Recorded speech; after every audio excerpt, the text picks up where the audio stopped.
Hello and welcome to the latest episode of the Terrace Podcast. I am your host, Craig Fowler, and on this occasion I am joined by Craig Anderson to talk through everything that happened and the aftermath of Scotland's 2-1 defeat to Poland at Hampden. 3-2 defeat. Good start for me. 3-2 defeat to Poland at Hampden in the first match of our Nations League. Is it League One, Pot One, Group One, Group One, League A campaign. And Craig, first of all, how you doing? Yeah, all good. Yeah. Was at Hampden last night, and the trains are such that I had to walk 40 minutes home after getting the train. So that was a good achievement. But yes. Nonetheless, it was. I either had the option of hanging around in Glasgow city centre for about 50 minutes or getting a train and then walking for 40. So I went for the latter. So where did the train go to? To Jordan Hill. So okay. I live in the leafy northwestern suburbs of Glasgow, but the train up past Meaden was not running for a long time. So that was my option, and I sadly just missed the big Morrison's at Annie's Land closing as well, which meant I had to go to the petrol station instead for a drink. But nonetheless, I am fully refreshed and fully recovered and ready to podcast. Not ideal after watching your team concede a penalty in when was the goal eventually scored? The 97th minute, 98th minute, and then there was a couple more minutes added on in the end. Yes, such a kind of sucker punch defeat for Scotland. A real kind of undeserved defeat. Poland certainly doesn't deserve 3 points out of that. Craig, we'll start off with the performance in general. We'll get to the lineup because that was obviously a huge talking point before the game and still is a talking point afterwards. But though a lot of us, I think, were a bit kind of like, when the lineup was shown and it was basically the same players that you would just expect Steve Clarke to pick. There was no kind of real freshening up over it. And they were just playing a new system rather than the three at the back, which has been a staple through most of Clarke's tenure, other than the 3 games in the Nations League around about this time a couple of years ago, where he did change to the 4 when Tierney was out and we got 3 good results. But it was pretty much the same players. Like I say, we'll get on to the starting 11 in a second, but the performance itself was quite good. And I mean, I know that you've been, because you've seen a bit of, like you yourself have said you felt the first half performance was better than the second half. I've seen a lot of people say that they thought the second half performance was better. I kind of fall in between the two. I think they were much the same. But I think the reason why people are saying the second half was better was because we were 2-0 down at half time. Yep. And in the second half we came back and we were 2-0, it brought it back to 2 each, and if anybody was going to score, it looked like it was going to be us to make it 3-2. But I do also kind of see your point that we had a bit more control of proceedings in the first half. But we maybe looked a tiny bit more dangerous in the second, but I do agree that we kind of had more control of the ball and looked a bit more defensively assured, which is funny because we did concede 2 goals, but those were a great strike from outside the penalty area that at the time I didn't think Angus Gunt was at fault for at all, but having seen the replays, I think there is the case to be made there that he's just too slow. He doesn't move his legs quickly enough to get across. And then a terrible decision from Tony Ralston. But anyway, I've spoken for long enough to start off this podcast.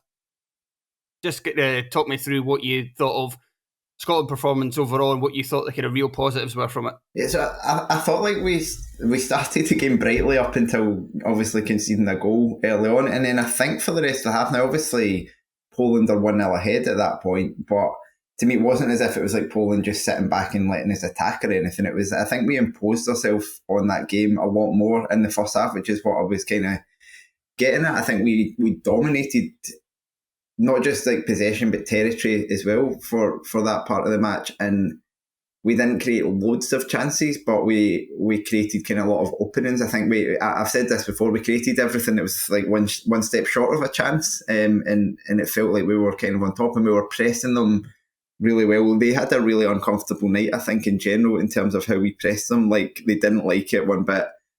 We had the opportunity, I mean, notably the one when McTominay managed to win the ball back off the press, like inside their box, which was, I think, just before the second goal. We didn't make the most of it. I think it wasn't in the highlights. I've not seen it back, but I think he played it across goal, and I think it was a bit bounced about. It looked like wasn't quite a good pass, but there were a lot of chances like that, and I just thought at that stage, all that was going through my head. So I've said this before, and I know I'm coming on the podcast. I'm like, what am I going to be talking about tomorrow? What am I thinking about here? I was like, this is a performance, but we need a result. Mm-hmm. And we're getting the performance in, and as it looked, we weren't getting the result, and that was obviously compounded. We went 2-0 down. And I was curious because I felt like the crowd had basically been behind the team in that first half, but there were a few boos at half-time, and I felt, and I think Scott McTominay actually said it in his post-match as well, that I felt that was quite unfair on the team in terms of how they played and in terms of the endeavour.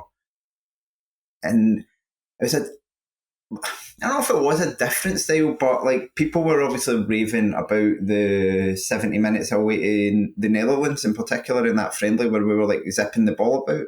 I thought there was a lot of that in that performance. Mm-hmm. You have Lyndon Dykes up front, and I think a lot of people say, all right, just slinging the ball along to him, but we really didn't do a lot of that, especially in the first half. And it was a lot of one touch.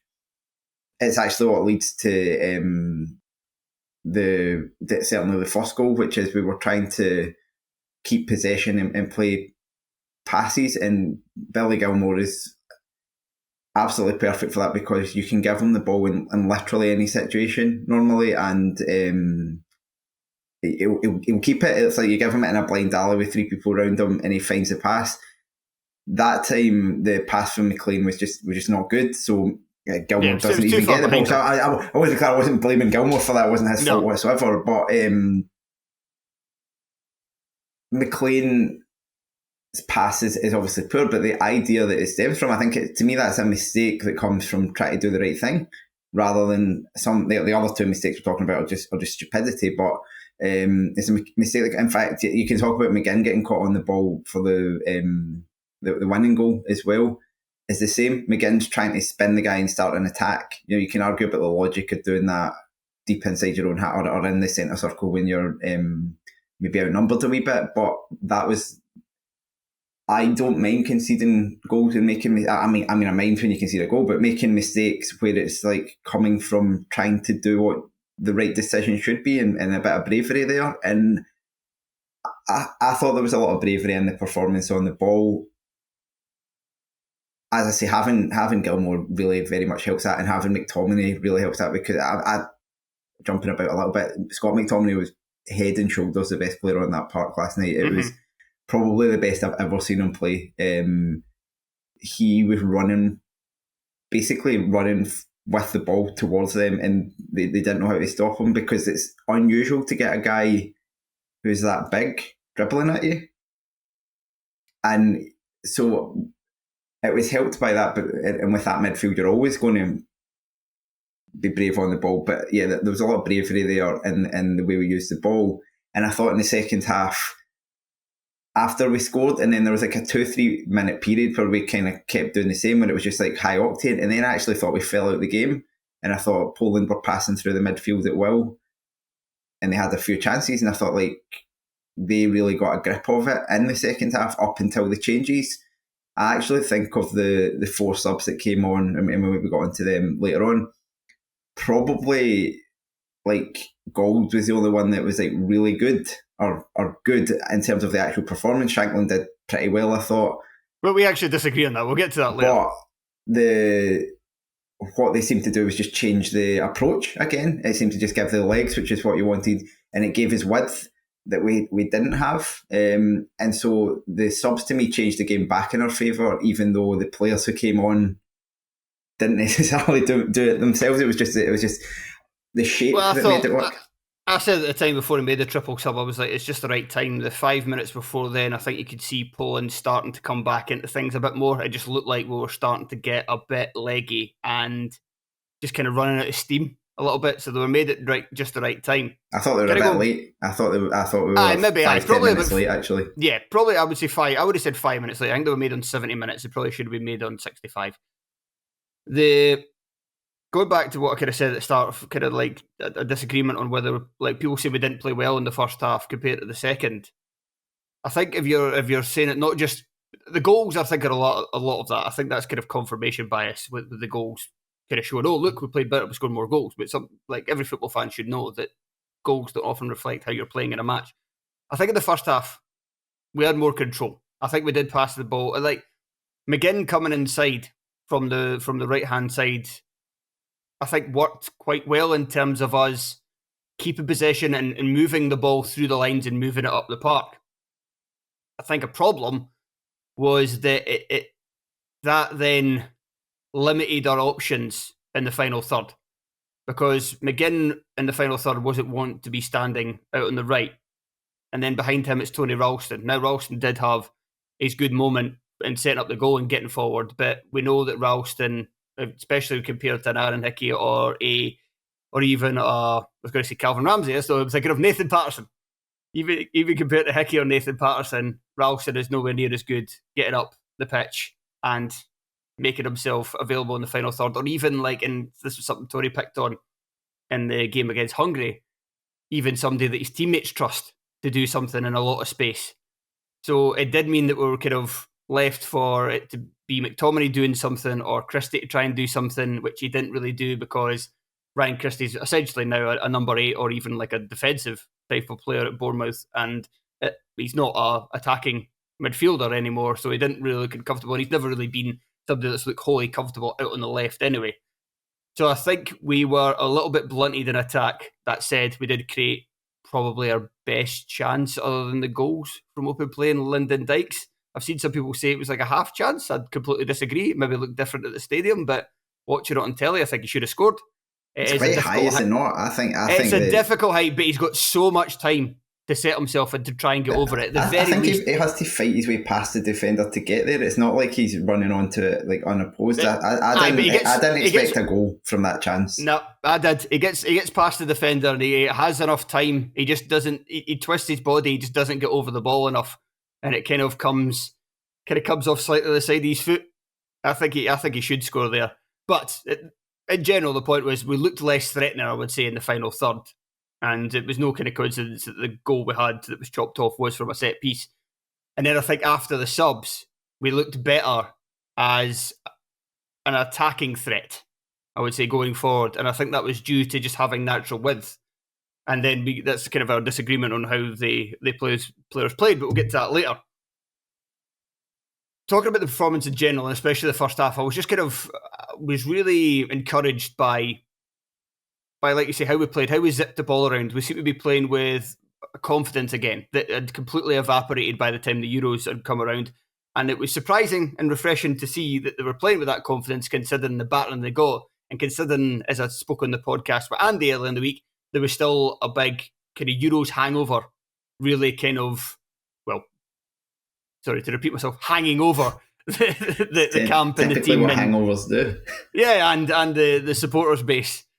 So that was really encouraging, but at the same time, I'm now frightful going forward because we've got our hardest game in this group coming up on Sunday when we travel to Portugal. So we're very likely to start this campaign with 2 successive defeats. And this is what was kind of scaring me after last night. And that, yeah, the Nations League, it's competitive games, and I'm glad they're there, and I prefer them a whole lot more to watching friendlies.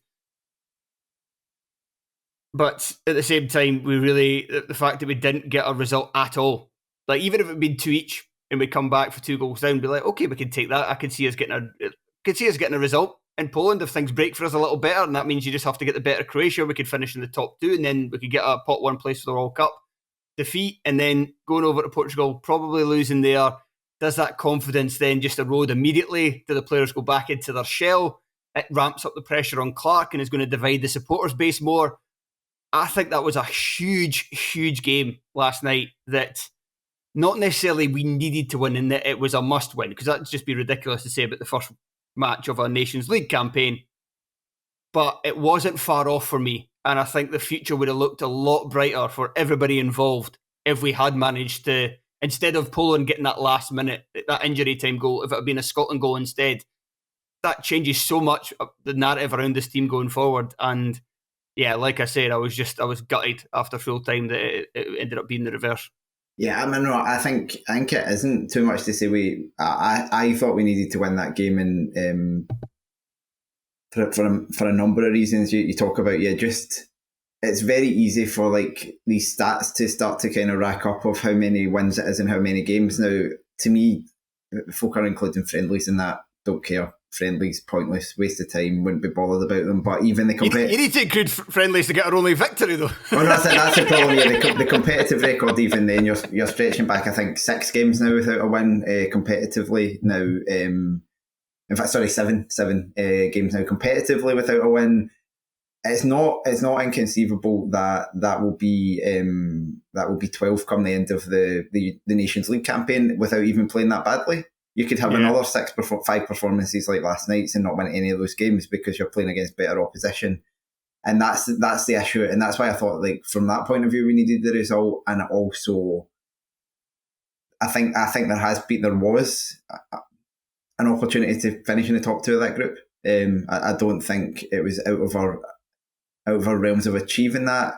Now, to do that, I think we probably need to win 3 games, which seems quite challenging to me. Maybe 8 points does it, but I don't see us getting that. It's like we have to make up for that result last night. So we probably need to win in Poland, and we need to win one of 2 games against Croatia and not lose the other. Yeah, and potentially also take some because I think you would want 4 points off Poland and 4 points off Croatia, and you'd think you'd probably finish off above both of them doing that, but we've not got that chance to take 4 off Poland now, so you need to get that point somewhere else. And so maybe home, either Croatia home and away, which doesn't seem likely, or getting a draw against, or maybe even a famous victory against Portugal at Hampden. I have the feeling this Portugal team are the worst type of team for us to play. I think they're like not going to be fazed by getting pressed. They're not going to be like, they're technically excellent. Just a lot of things that won't work out for us. Whereas I thought Poland was shit. In all honesty, I thought they were rubbish. We should have beaten them. They had like Lewandowski. Whether it was McKenna having a good game up against him, I thought Scott McKenna was by miles the best defender for Scotland. Having a good game against him, but Lewandowski was quiet. The 2 wingers were pretty exciting, but actually didn't do very much from kind of normal winger play. And yeah, it was a big missed opportunity in that respect because it was a game where we wanted to win, we should have won, and from the performance, I would say we should have won as well, but we shot ourselves in the foot several times. Yeah, undoubtedly. I don't know how much point there is in going over. Like, it was a bad challenge from Ralston. He got baited into it, and it was naive and stupid. And then Hanley's. His is worse because. It's definitely like what are you doing? I was at the very opposite end of the stadium from that, so I thought the position was a lot more dangerous than it was when I see it back on the telly. It was an initially dangerous position, and he does well to show the guy wide, and then at that point, okay, fair enough. I don't actually remember the last time Angus Gunn made a save, so maybe he was worried that that a shot, any shot might go in, but there's not really that much danger there. And I actually thought at the time, live again being so far away, that when the ref pointed, he was giving a goal kick, and I thought, all right, well done, Hanley, you've kind of defended that well, and it actually took a wee while to realise it was a penalty. But it's ridiculous from an experienced player. So actually, let me change up our running order now then and just go on to the starting 11, because Anthony Ralston was a contentious pick. Kenny McLean, who was at fault for the first goal, was a contentious pick. I think in hindsight, I don't think at the time, but I think in hindsight, Hanley is now going into that group of, right, okay, should we be playing this guy? I think Dykes is probably another one. I know you were... What did you make of the starting 11? So there was 2 different from what I expected the team to be. I thought Porteous would start ahead of Hanley for pretty much the reason he said. I think Hanley had a pretty decent Euros out of all the guys. Bearing in mind he didn't start the Germany game. He was probably he was in contention to being our best player, I would say. Yeah, because he came on at half time in the Germany game, so he was kind of absolved from the blame for that one, and then we defended actually quite well in the other 2 games, I would say. Mm-hmm. but it's taking aside the 10 minutes of absolute bedlam in the Hungary game, which was fully understandable because that there was no point in drawing 0-0. Yeah. I thought he had that, but I thought at the same time, Porteous is a lot younger. Porteous to me is as good as Hanley. There are differences in how they are, but we're sure about that. There's differences in type of play there, and it's like it's I thought he would play. I think he's better in a 2 as well. What I would say of the two is that I do think Hanley. I think if you just look at like club football and they're standing there, I think Hanley's better. I think he's proven himself more at a level of football that both of them play at. But not recently. Like he's not played much football. Firstly through injury, but he's not been. I don't think he's a first pick now. And neither is Porteous, but I think that is not an easy decision. I think if a weaker team as well. I think Porteous is he not? Probably. Not a better side than not Watford. But anyway, well, what I would say is that Porteous is obviously a better footballer, and I think a big problem with Hanley is it was highlighted. John Walker, who might be Ryan Gould's agent for all we know, he's taken a second from spouting the virtues of Mr. Vancouver Whitecaps to this morning put on like a video to show Hanley's issues in the team, and I think it was quite good. It was quite well explained, and I think he's right in that Hanley, when he was playing in a back three, I think that was the best we saw of Hanley for Scotland. I think Hanley throughout his Scotland career has, for all the stick he's taken because he is a bit of a cart horse, has generally played well and not really had many moments where he's let Scotland down. That was undeniably one last night, but I would say it's more of a rarity in his Scotland career than being the norm. But I think he certainly looked at his best in the three because he could sit in the middle of the three and he didn't really have to play with the ball. He had two guys either side of him who were comfortable taking the ball out. He just had to give it to them and then he could just concentrate on defending. When you've got him in a 2 and you're wanting to play as Scotland, like we mentioned earlier, like Scotland were trying to do, to play the ball through the lines and to play it up the park rather than just going long to Dykes, Hanley just not capable of that. So many moments where there was the opportunity to, at the very least, advance the ball 5-10 yards, engage the press, and then play the pass. So then you could try to start to move your way around it and then expose the gaps at the back, which is why anybody plays the ball out from the back, because you're trying to bring the other team towards you, and then you're trying to play them around them and take advantage of the space left in behind. Hanley doesn't really seem capable of doing that, and even because you see it all the time with players who are asked to do something that is out with their comfort zone, they then begin to struggle to do their bread and butter. I'm not saying that's what made Hanley dive in the 6 minute of injury time with a guy who was heading for the byline, but it's certainly something that we've seen in players where it just kind of it clouds their judgment in other areas. So I think going forward, while Porteous is more than capable of doing that any of the other centre halves that we could have picked could have done the exact same. Yes, but I do think that he should be the starting centre half going forward when Jack Hendry isn't available if we are going to play a 4. Yeah, I think that was what I expected Porteous to start on that basis of kind of. I think in the 4 especially probably is better. I agree. Like Hendry probably would have been the one who starts if he's fit, but he didn't have the best Euros. I think he was bad either, but he was a bit off. And the other thing I assumed from the way the squad was announced, the fact there was 3 wingers in the original squad, and the way it was set up, I expected one winger, like proper winger, to start the game, and I expected that was going to be Morgan, because I thought Doak's not ready. I think we saw that. We'll talk probably about his performance. I think there's a lot to like, but I don't think he's a player who's ready to start yet.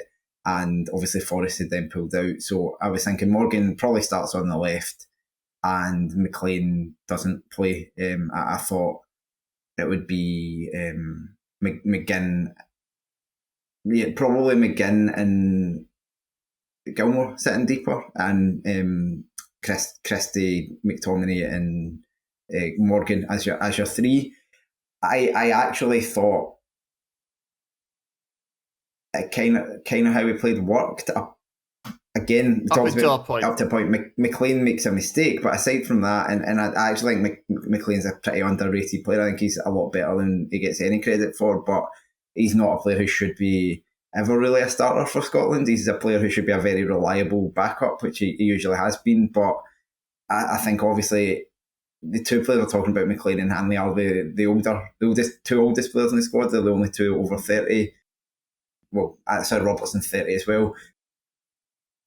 So there is an element of refreshing from that point of view as well. Again, probably if you've got a Lewis Ferguson fit, then there's a bit of a different discussion, and probably McLean doesn't play that game. There's something different done.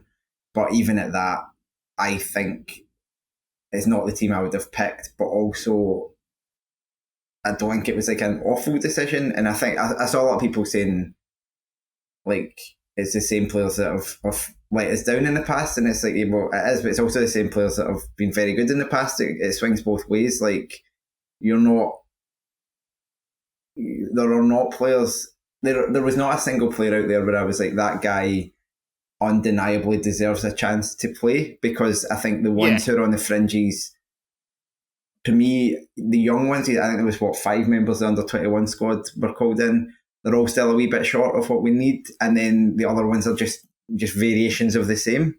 I think there's a lot of there's the whole thing in American football where they say the best player on the team is a backup quarterback if the team's struggling, and I think there's a bit of that at Scotland level, that a lot of fans are saying, get him out of the team, and it's like you're looking at what's there in reserve, and you're like, well, yeah, he could do that, but that doesn't exactly fill me with a lot of hope either. Like, you had this conversation with Tony, this debate, and I was more on Tony's side, but as the time's gone on, I think I'm more on your side.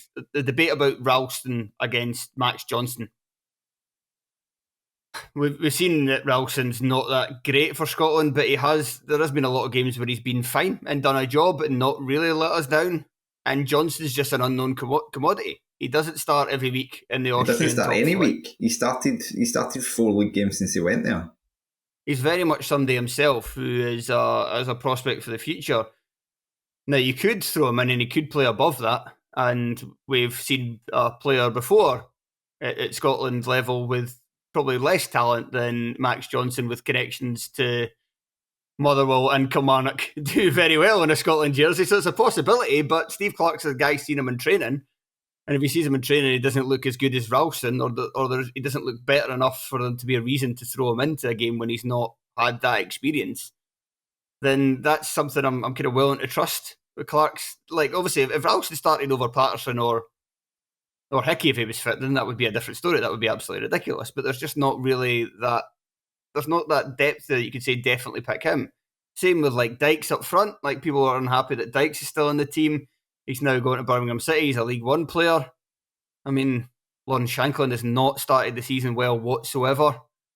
Dykes, at least in the past, has done Scotland a turn. Yes, he's a very limited footballer, but he's been effective for us. It's really the amount of hate that Lyndon Dykes gets, I don't fully understand.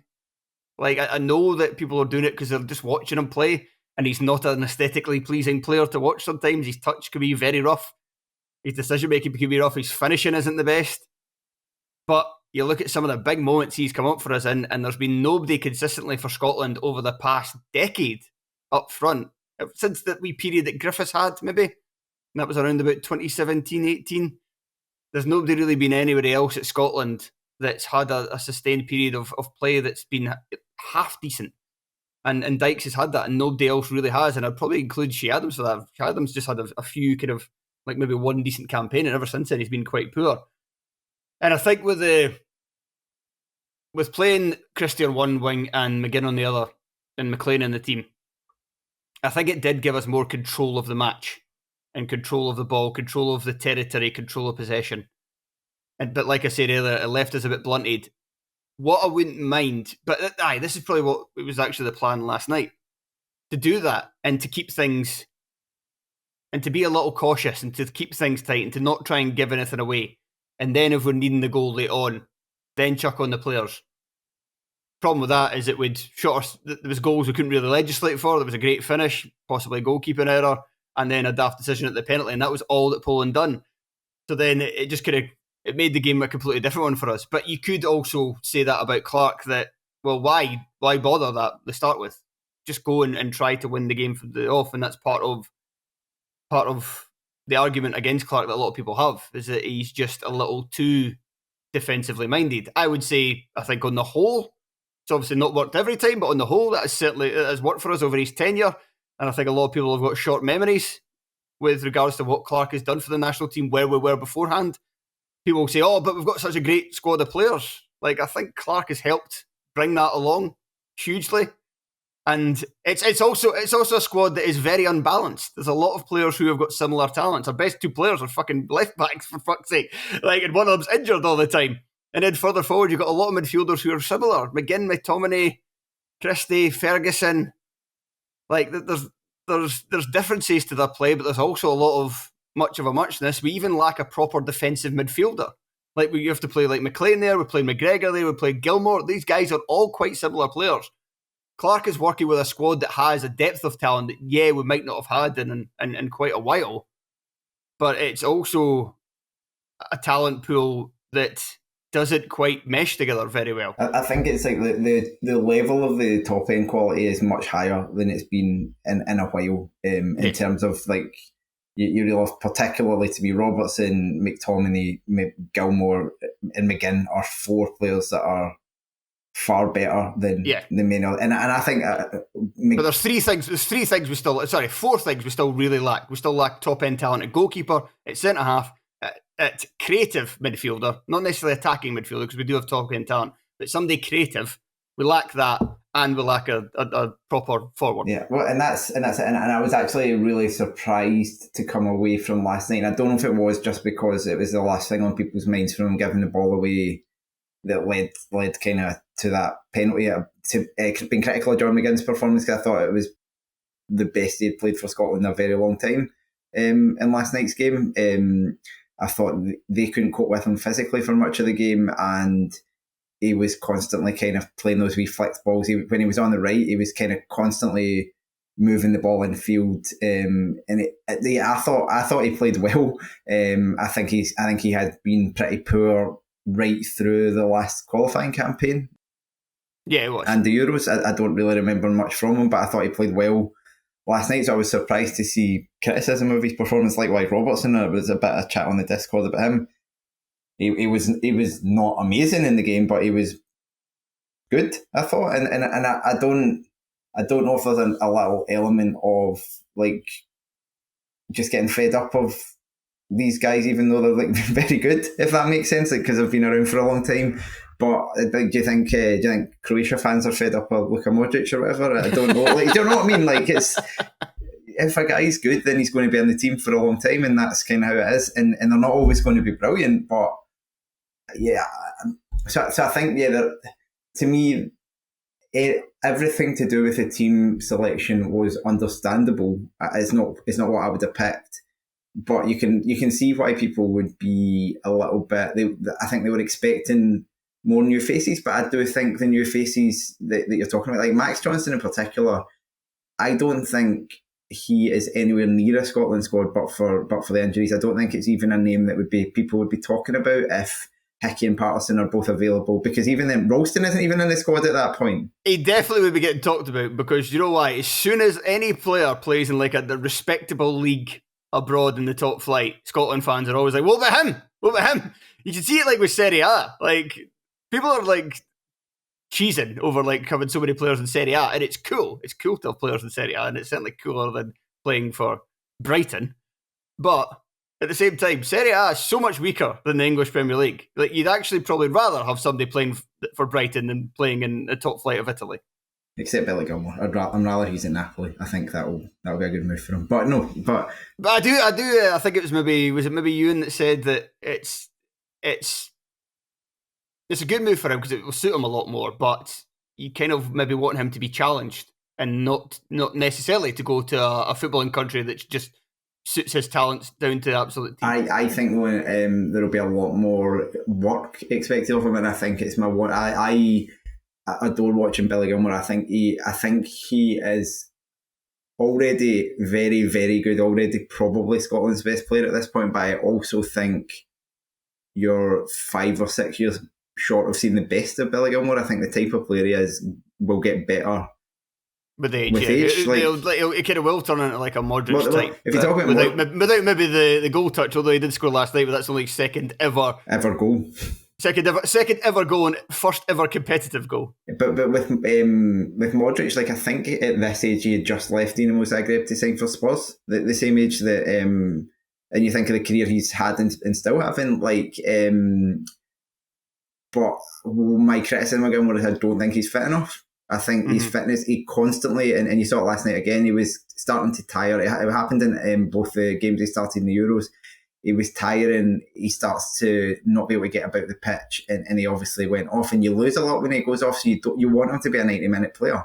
And he's not at the moment, and I'm hoping Italian football will be good for him in that. I'm hoping Conte will be good for them in that. But yeah, but they coming back to the point, a lot of these guys who were called up as fresh faces will have a future at international level. I mean, Ben Doak absolutely will. You can see already what he can offer you.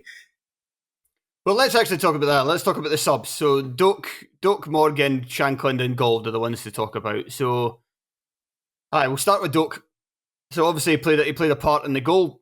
He also had quite an exciting moment where he picked up the ball, ran at his marker, ran beyond his marker, and then you saw why Ben Doak probably shouldn't be starting games for Scotland just yet. But I think the role he played last night is the role he should play throughout this campaign, is it would bring him on with 15, 20 minutes, half an hour maybe in some cases to go to try and create something if we're needing it. Or just to get you up the pitch sometimes. Just to get you up the pitch, yeah. You saw in that moment, he turns on the jets and he skins a guy, and there was a chance there was an opportunity. Shankland, it wasn't necessarily all alone or anything, but Shankland was in a position where he could have maybe attacked the ball across the box. Just stick across and wait and stick see. Across and see if your centre forward could go and get it. And instead, he kind of checks his run, waits for the defender to catch up, tries to turn back again, ends up losing possession. And the raw ability is undoubtedly there. The decision making is not. Yeah, I said Ollie Burke is the player that he is at the moment. But technically better. Well, I don't know. Is he? But that's... He did more... I'd say he already showed more that he could do more than just run in a straight line. but the point is, that's not a problem, because an 18-year-old Ollie Burke was a very exciting player. That's why Leipzig signed him for a lot of money. But Ollie Burke never got any better. He's back in the Bundesliga now, so who knows? But Ollie Burke never got any better, and therefore he's kind of faded away. If Doak is coached well, and there's no reason to think he won't be, then hopefully he develops that final ball, he develops that decision making, he builds up a bit of strength, which he's quite stocky, so he's not weak, but you can see he was still getting a wee bit bullied. But absolutely, I really wanted him to be called up for the Euros. I was really pleased when he was, and then it was obviously disappointing that he couldn't play in that. But considering he's not played a game of competitive football in basically a year, to come on and be able to open his legs the way he did and get past people, I was that's really positive. But at the same time, you saw exactly why he's not ready to start games. But that's fine. He's 18. That's fine. That's what you want. You just want something a bit different. That should be another player who, come the World Cup qualifying campaign, which will start in March, or maybe March, we don't know, or June. It's all up in the air. It will be starting to kind of hopefully come into it.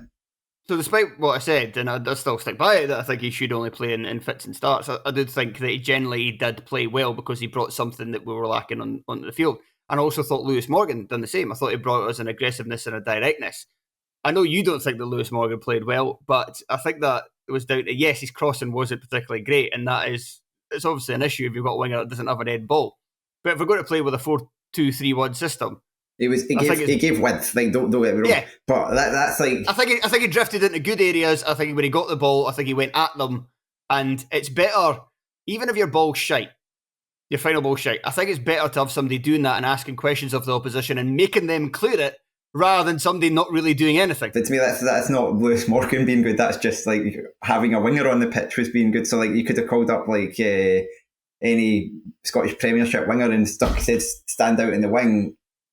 Like I don't think I don't. A lot of guys would not have played with the confidence in that situation. I mean, I'm stretching it a bit. I just thought actually nothing that he did with the ball came off for him. As I said at the start, I thought he was going to start the game. I quite like him as a player, but I just didn't think he got into quite good positions and did nothing with it. And as I say, I would excuse that from Doak, who's 18, but Lewis Morgan's mid-20s. He should be doing better. I was more impressed with A2, and you thought they were shit. And you were more impressed with Shankland and Gauld, who I thought didn't really do anything. So then, football, you watch the same game and you see something completely different. Gauld is like I think we've obviously spoken about him a lot in terms of like because people are so annoying about wanting him called up and illogically so in terms of like in the past. So I saw one of the first things I saw is someone saying that was 7 years too late. But 7 years ago, Ryan Gauld was playing barely starting a game for a like mid-table team in Portugal. The season after that, he dropped down to the second tier. 7 years ago, the only times Ryan Gauld had any justification for being called up for Scotland was while he was at Dundee United, and then the brief period, which was obviously brief, and then the first few months when he went to Sporting Lisbon, where you're like, this guy has obviously got 7 years ago was before he went to Hibs, where he was not good. No, exactly, and he went. So then you had that period, and he did actually get called up by Strachan at that point. He didn't get on, but he played. Sorry, he was a sub in one of the games, and then his career went quite badly. That move to Portugal, in hindsight, the first 2 or 3 years of it for him, it probably wasn't the right move for him. It's a credit to him that he bounced back from that. He made the most of it. The move to Firenze and then going up with them. And then he makes what is more of a lifestyle decision than a footballing decision to go to Vancouver, which is fine. At that point, I'm pretty sure he could have got a really good move in Europe, and he doesn't, and he's done fantastically there. And probably only from that point where he was back in the top flight with Firenze, which was 2020, would there have been any justification again in him being called up. So it's like this, like, it's been 10 years since, and it's been 10 years that he should have been playing is not the case. But then in those years when he was playing for Firenze and then since he went to Canada, at that point, you're like, this guy clearly could play for Scotland. Like, everything about him points to the fact he is a very competent player, but he's competing for places with like Stuart Armstrong, who's Premier League Stuart Armstrong at that point. There's McTominay, McGinn, these Christie, who are all playing at even back then. It was before David Turnbull fell off a cliff. Yeah. So he's competing with players who are I was just playing at a much higher level than him. If you're like Turnbull, who's playing at Celtic, which is maybe the same. But the idea that it's like a snub and that it's an there's no way why on earth would this player not be called up, just starts to annoy you. But it's not that so I've kind of always leaned in the other way a wee bit on that. But he is a good player. Like, I don't think anyone thought, I'd certainly never thought you were going to bring him on the park and the ball was going to bounce off his shin and it was going to go 10 yards of it. But actually, he was a wee bit better than I thought he would be as well. Even having said that, I thought his movement was really good. I think the first thing he did was win a ball in the air, which for a wee guy is obviously very impressive. And I thought in terms of him drifting into positions, there felt like a wee bit more intent to it, and he linked up, which is maybe not surprising, really well with Robertson and Shankland, who he obviously knows really well. There was just a lot to like about that and the way he played. I thought he was better than Christie, who he replaced. So yeah, I quite liked it, but I know that it annoyed you and it annoyed me as well when he had this kind of Hollywood moment at the end where he thought he was, it's not like it's an amazing attacking position, but it's probably the last chance of the game to get. It was at 3-2, wasn't it? It was to get back into the game. Yeah. And I audibly just shouted at my telly, "Fuck off, God!" Yeah, because it's like, okay, it's not like there was a million one amazing options on, but you're not scoring from there. It's like 35 yards on the half volley, or on the like a bouncing volley. Just bring the ball down, maybe try and find your fullback, try and get across into the box. It's fine to say you don't mind that, but I think it was, I think it wasn't at all the right decision. But at the same time, I liked what I saw from him. And Shanklin, for me, physically did almost as much as Dykes. Like, I thought he was doing the same to the defenders. He was getting his body in. He was linking up all right. I'm not saying he was necessarily good, but I thought it was a game for Conway to come on for that reason. He's a bit bigger, but I actually thought Shankland was fine. We'll finish by just talking about Steve Clarke. So obviously he's got a lot of detractors now amongst the Scotland support, and I think a lot of people, we've said, like, possibly wrongly, but certainly it's undoubted a lot of people were unhappy that the team that he went with last night. And even though I've seen numerous people saying last night was not on Steve Clarke, it's the players, but then there's a person who's saying, aye, but these are the players that he keeps picking and he shouldn't be picking, etc., etc. I kind of feel like last night, and this is a prediction as much as anything, but I do feel like last night was almost the beginning of the end of Steve Clarke, because I do think it's almost maybe a bit of a sliding doors moment, because we're not going to finish in the top two in this group now. I think it's very unlikely. That means we're going to be in pot 3 for the World Cup. Now, we could get a good draw. Not guaranteed, it's just quite likely. If we narrowly finish third, like it's done with world rankings, there's a chance we could it's quite likely we'll be in pot 3 for the World Cup. Again, the draw could fall kindly on us and we can get a good draw for the World Cup. But it's tougher to qualify for a World Cup than it is to qualify for the Euros. If we were in pot 3, that gets even tougher then. Even if we just play like we're expected to, we finish third.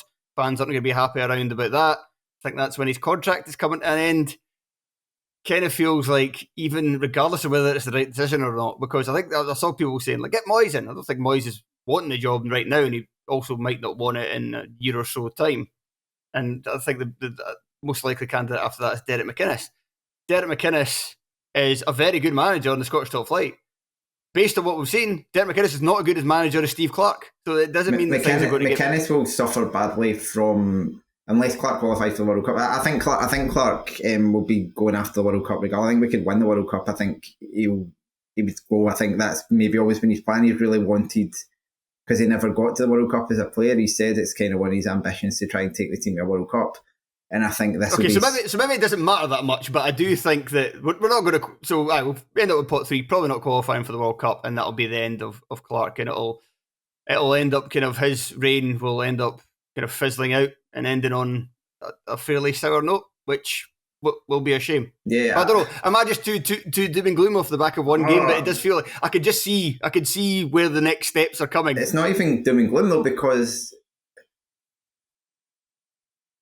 I don't mean we shouldn't expect to qualify for World Cup. That's too far. We can definitely expect to qualify for World Cup. We are good enough to be in contention to qualify for a World Cup, but you could do everything right and not qualify for a World Cup. Like, that's like you can basically replicate the qualifying performance we had just there, where you're in a pretty tough group.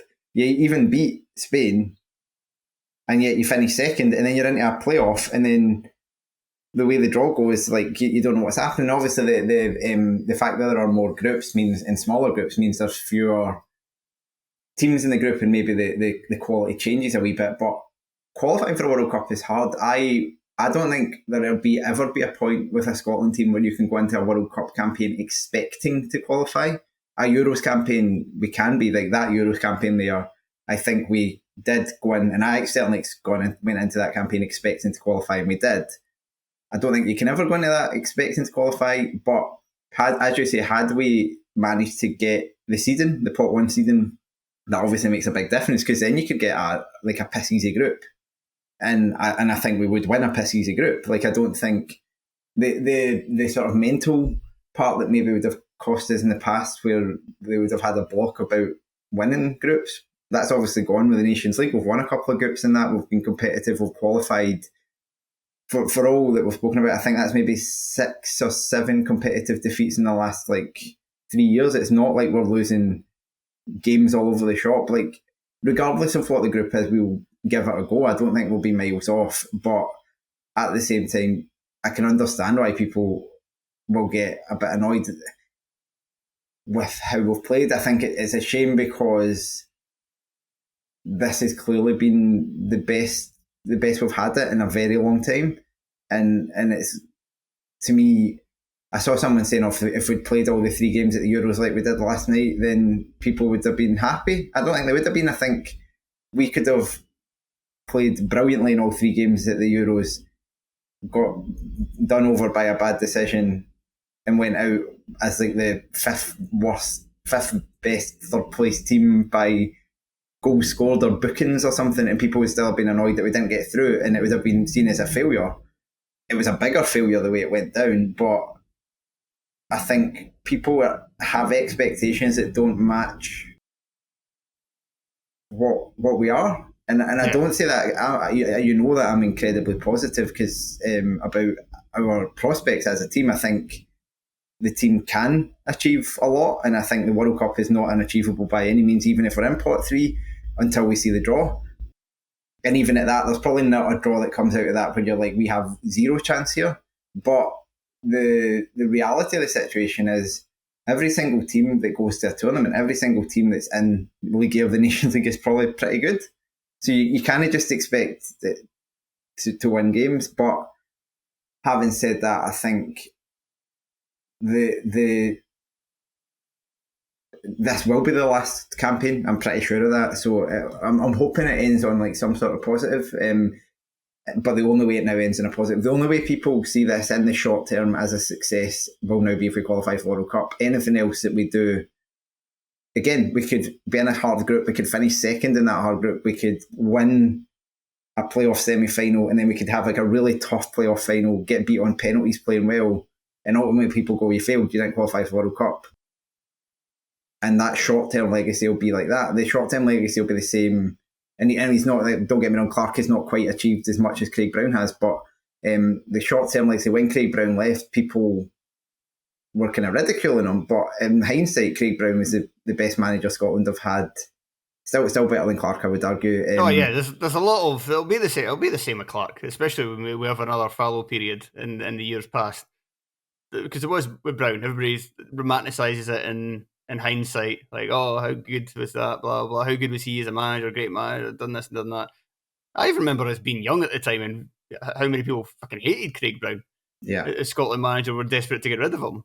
It was always the same. It was the same. It was like criticism of defensive football, and his team was well defensive, but they were fine. Like that game against Brazil at the World Cup is a really, really good performance. Like, and I think there'll be that's probably will be Clarke's regret that he's not, if we don't get to a finals, we definitely haven't done ourselves justice in either of those tournaments. The first one was more acceptable because I don't think the team was that good.